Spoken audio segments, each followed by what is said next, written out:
Hey guys, today I'm going to be reading Alice in Wonderland, Chapter 2, The Pool of Tears. "Curiouser and curiouser," cried Alice. She was so much surprised that for the moment she quite forgot how to speak good English. "Now I'm opening out like the largest telescope that ever was. Goodbye, feet."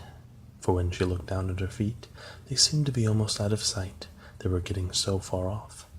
"Oh, my poor little feet! I wonder who'll put on your shoes and stockings for you now, dears. I'm sure I shan't be able. I shall be a great deal too far off to trouble myself about you. You must manage the best way you can. But I must be kind to them," thought Alice, "or perhaps they won't walk the way I want to go. Let me see. I'll give them a new pair of boots every Christmas." And she went on planning to herself how she would manage it. They must go by the carrier, she thought, and how funny it will seem sending presents to one's own feet, and how odd the directions will look. "Alice's right foot, Esquire. Hearthrug near the fender, with Alice's love." Oh dear, what nonsense I'm talking. Just at this moment her head struck against the roof of the hall. In fact, she was now rather more than 9 feet high, and she at once took up the little golden key and hurried off to the garden door. Poor Alice! It was as much as she could do, lying down on one side, to look through into the garden with one eye, but to get through was more hopeless than ever. She sat down and began to cry again. "You ought to be ashamed of yourself," said Alice. "A great girl like you," she might well say this, "to go on crying in this way. Stop this moment, I tell you." But she went on all the same, shedding gallons of tears until there was a large pool all around her, about 4 inches deep, and reaching half down the hall. After a time she heard a little pattering of feet in the distance, and she hastily dried her eyes to see what was coming. It was the White Rabbit, returning, splendidly dressed, with a pair of white kid gloves in one hand and a large fan in the other. He came trotting along in a great hurry, muttering to himself as he came, "Oh, the Duchess, the Duchess! Oh, won't she be savage if I've kept her waiting?" Alice felt so desperate that she was ready to ask help of anyone. So when the rabbit came near her, she began in a low, timid voice, "If you please, sir." The rabbit started violently, dropped the white kid gloves and the fan, and scurried away into the darkness as hard as he could go. Alice took up the fan and gloves, and as the hall was very hot, she kept fanning herself all the time she went on talking. "Dear, dear, how queer everything is today, and yesterday things went on just as usual. I wonder if I've been changed in the night. Let me think. Was I the same when I got up this morning? I almost think I can remember feeling a little different. But if I'm not the same, the next question is, who in the world am I? Ah, that's the great puzzle." And she began thinking over all the children she knew that were of the same age as herself, to see if she could have been changed for any of them. "I'm sure I'm not Ada," she said, "for her hair goes in such long ringlets, and mine doesn't go in ringlets at all. I'm sure I can't be Mabel, for I know all sorts of things, and she knows such a very little. Besides, she's she, and I'm I, and, oh dear, how puzzling it all is. I'll try if I know all the things I used to know. Let me see. 4 times 5 is 12, and 4 times 6 is 13, and 4 times 7 is... Oh dear, I shall never get to 20 at this rate. However, the multiplication table doesn't signify. Let's try geography. London is the capital of Paris, and Paris is the capital of Rome, and Rome... No, that's all wrong. I'm certain I must have been changed for Mabel. I'll try and say, 'How doth the little?'" And she crossed her hands on her lap, as if she were saying lessons, and began to repeat it, but her voice sounded hoarse and strange, and the words did not come the same as they used to do. "How doth the little crocodile improve his shining tail, and pour the waters of the Nile on every golden scale? How cheerfully he seems to grin, how neatly spreads his claws, and welcomes little fishes in with gently smiling jaws. I'm sure those are not the right words, said poor Alice, and her eyes filled with tears again as she went on. I must be Mabel after all, and shall have to go and live in that poky little house, and have next to no toys to play with. And oh, ever so many lessons to learn. No, I've made up my mind about it. If I'm Mabel, I stay down here. It'll be no use their putting their heads down and saying, Come up again, dear. I shall only look up and say, Who am I then? Tell me that first, and then, if I like being that person, I'll come up. If not, I'll stay down here till I'm somebody else. But oh dear, cried Alice, with a sudden burst of tears, I do wish they would put their heads down. I'm so very tired of being all alone here. As she said this, she looked down at her hands, and was surprised to see that she had put on one of the rabbit's little white kid gloves while she was talking. How can I have done that? She thought. I must be growing small again. She got up and went to the table to measure herself by it, and found that as nearly as she could guess, she was now about 2 feet high, and was going on shrinking rapidly.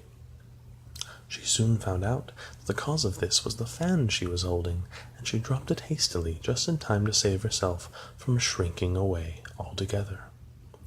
That was a narrow escape, said Alice, a good deal frightened at the sudden change, but very glad to find herself still in existence.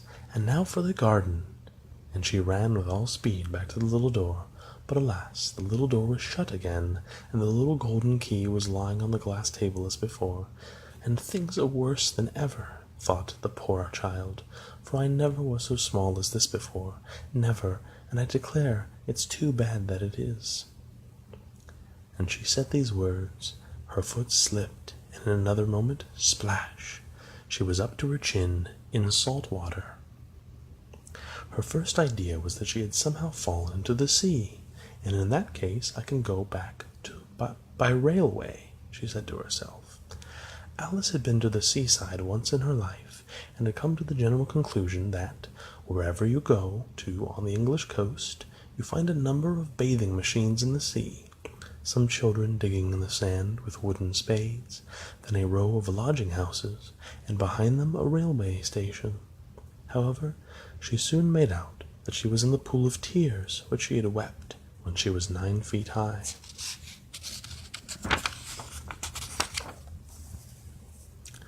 I wish I hadn't cried so much, said Alice, as she swam about, trying to find her way out. I shall be punished for it now, I suppose, by being drowned in my own tears. That will be a queer thing, to be sure. However, everything is queer today. Just then she heard something splashing about in the pool a little way off, and she swam nearer to make out what it was. At first she thought it must be a walrus or a hippopotamus, but then she remembered how small she was now, and she soon made out that it was only a mouse that had slipped in like herself. Would it be of any use now, thought Alice, to speak to this mouse? Everything is so out of the way down here that I should think very likely it can talk. At any rate, there's no harm in trying. So she began, "Oh, mouse, do you know the way out of this pool? I am very tired of swimming about here, oh, mouse." Alice thought this must be the right way of speaking to a mouse. She had never done such a thing before, but she remembered having seen in her brother's Latin grammar, a mouse, of a mouse, to a mouse, oh mouse. The mouse looked at her rather inquisitively, and seemed to her to wink with one of its little eyes, but it said nothing. Perhaps it doesn't understand English, thought Alice. I dare say it's a French mouse, come over with William the Conqueror. For with all her knowledge of history, Alice had no very clear notion how long ago anything had happened. So she began again, "O est ma chat?" which was the first sentence in her French lesson book. The mouse gave a sudden leap out of the water, and seemed to quiver all over with fright.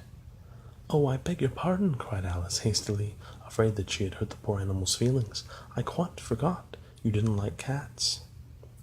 "Not like cats?" cried the mouse, in a shrill, passionate voice. "Would you like cats if you were me?" "Well, perhaps not," said Alice in a soothing tone. "Don't be angry about it, and yet I wish I could show you our cat Dinah." I think you'd take a fancy to cats if you could only see her. She is such a dear, quiet thing," Alice went on, half to herself, as she swam lazily about in the pool. "And she sits purring so nicely by the fire, licking her paws and watching her face, and she is such a nice soft thing to nurse, and she's such a capital one for catching mice. Oh, I beg your pardon," cried Alice again, for this time the mouse was bristling all over, and he felt certain it must be really offended. "We won't talk about her any more, if you'd rather not." "We, indeed," cried the mouse, who was trembling down to the end of its tail, "as if I would talk on such a subject. Our family always hated cats. Nasty, low, vulgar things. Don't let me hear the name again." "I won't indeed," said Alice in a great hurry to change the subject of conversation. Are you fond of dogs?" The mouse did not answer, so Alice went on eagerly. "There's such a nice little dog near our house I should like to show you, a little bright-eyed terrier, you know, with oh, such long curly brown hair, and it will fetch things when you throw them, and it will sit up and beg for its dinner, and all sorts of things. I can't remember half of them. And it belongs to a farmer, you know, and he says it's so useful, it's worth £100. He says it kills all the rats, and oh dear," cried Alice in a sorrowful tone, "I'm afraid I've offended it again." For the mouse was swimming away from her as hard as it could go, and making quite a commotion in the pool as it went. So she called softly after it, "Mouse dear, do come back again, and we won't talk about cats or dogs either, if you don't like them." When the mouse heard this, it turned round and swam slowly back to her. Its face was quite pale, with passion, Alice thought, and it said in a low trembling voice, "Let us get to the shore, and then I'll tell you my history, and you'll understand why it is I hate cats and dogs." It was high time to go, for the pool was getting quite crowded with the birds and animals that had fallen into it. There was a duck, and a dodo, a lory, and an eaglet, and several other curious creatures. Alice led the way, and the whole party swam to the shore. Well, I hope you guys liked the video, and I intend to be reading more Alice in Wonderland soon. Have a good night or day.